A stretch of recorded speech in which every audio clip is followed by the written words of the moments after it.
have a question for you, my lovely listeners.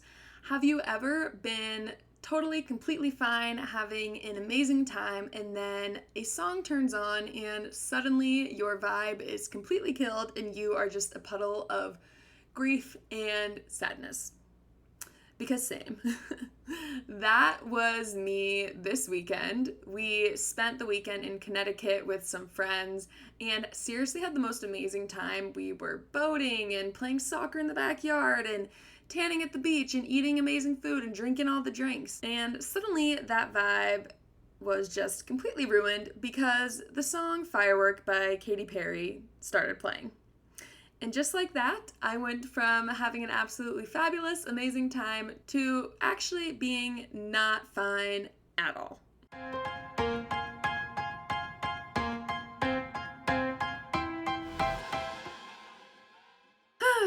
Welcome back to Good Grief Life After Loss. I'm your host, Skylar Jackenthal, and this week is a quick episode where we are talking about something that I feel like no one warns you about for grief, and that is just how freaking lonely grief can feel, even in the moments when you are surrounded by so many people who are just vibing.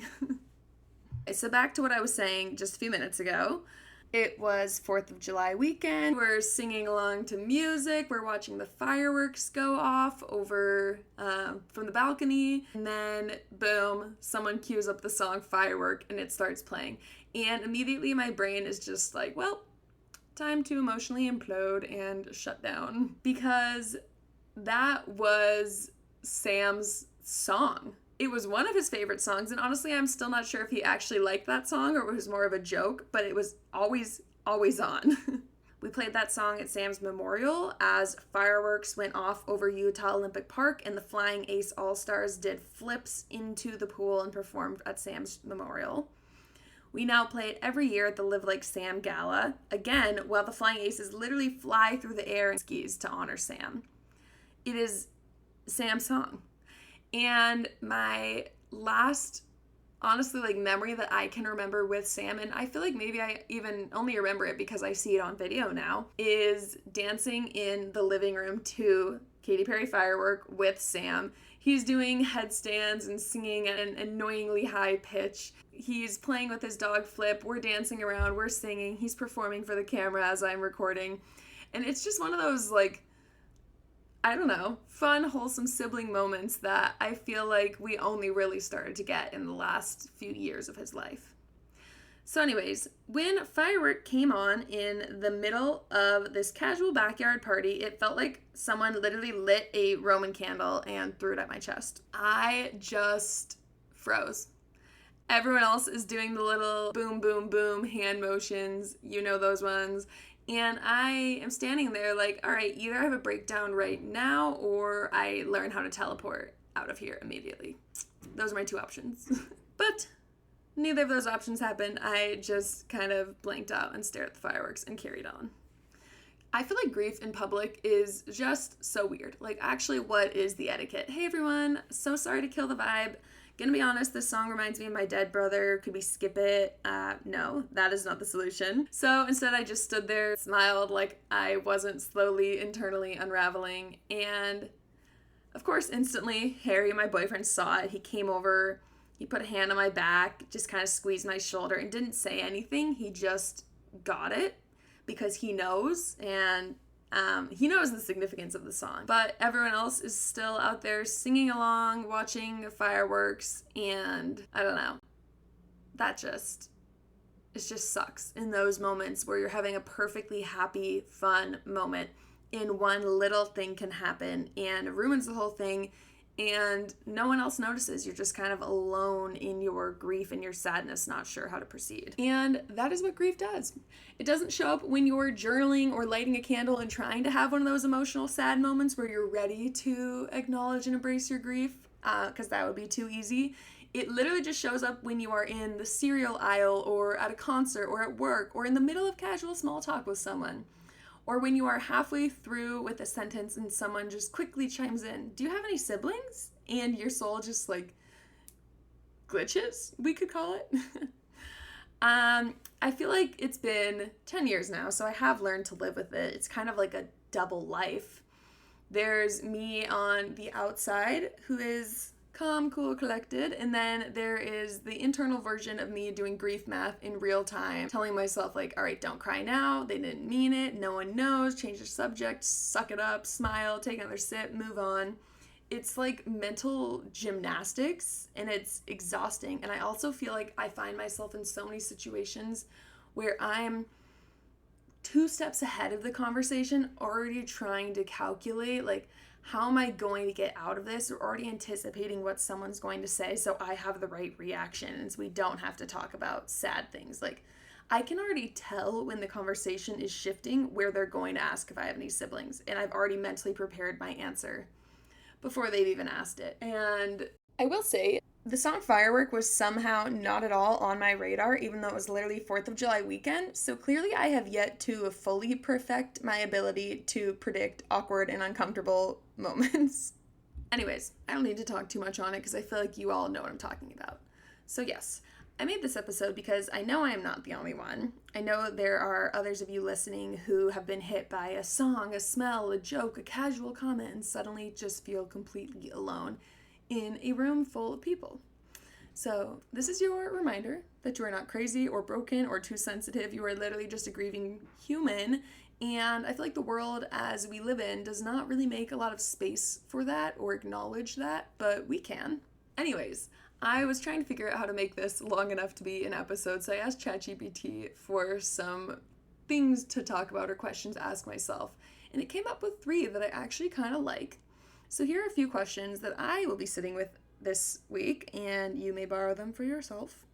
The first question is, who in your life actually notices when you shut down? Who in your life acknowledges your grief, even if they don't understand it? I feel like that's important. It's important to be surrounded by people who recognize your grief, who honor your grief, and who are there to support you through your grief.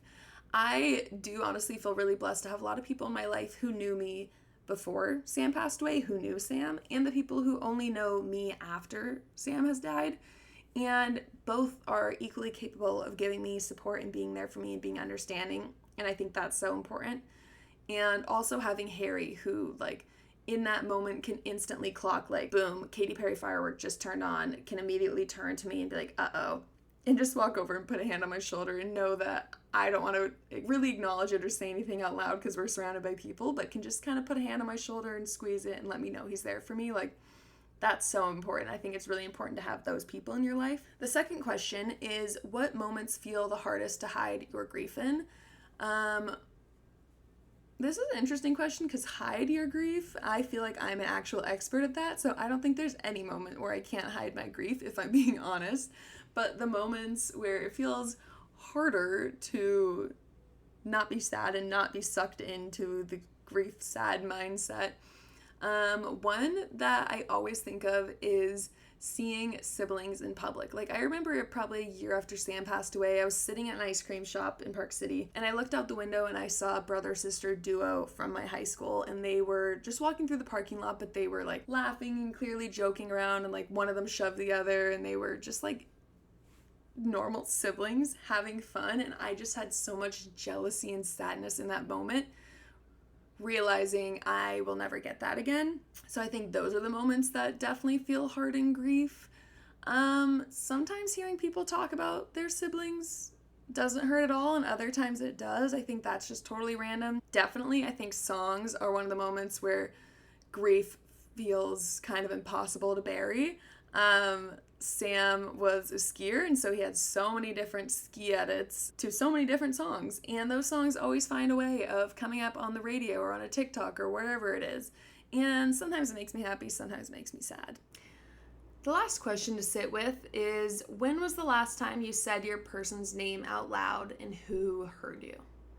I've kind of been struggling lately with feeling disconnected from Sam, I guess. Like, I used to feel like if I was just had a moment alone and I like looked up into the sky or closed my eyes and like I could say something, even if it was just like, hey Sam, I miss you, and felt like somehow that message was being relayed to him. And I don't know why lately it doesn't feel like that's the case.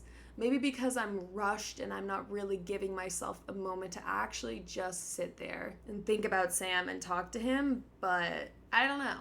So anyways, I'm working on saying his name out loud more just with myself and having just trying to have a conversation with him, if that sounds weird. You're all fellow grievers, that can sound weird to you, so.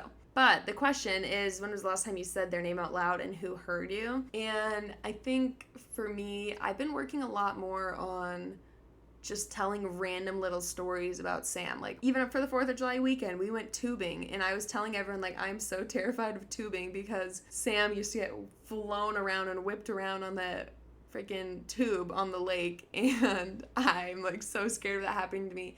And I went and scrolled through my dad's Facebook and found a picture from God knows how many years ago of Sam flying off the back of the tube, like hanging on by one arm, and it's just like the best, most hilarious picture ever. And I just pulled it out and showed some friends who never met Sam, and we don't really talk about him often, but like it felt kind of good to be able to show them that memory. So that was the last time I think I said Sam's name out loud and someone who heard it.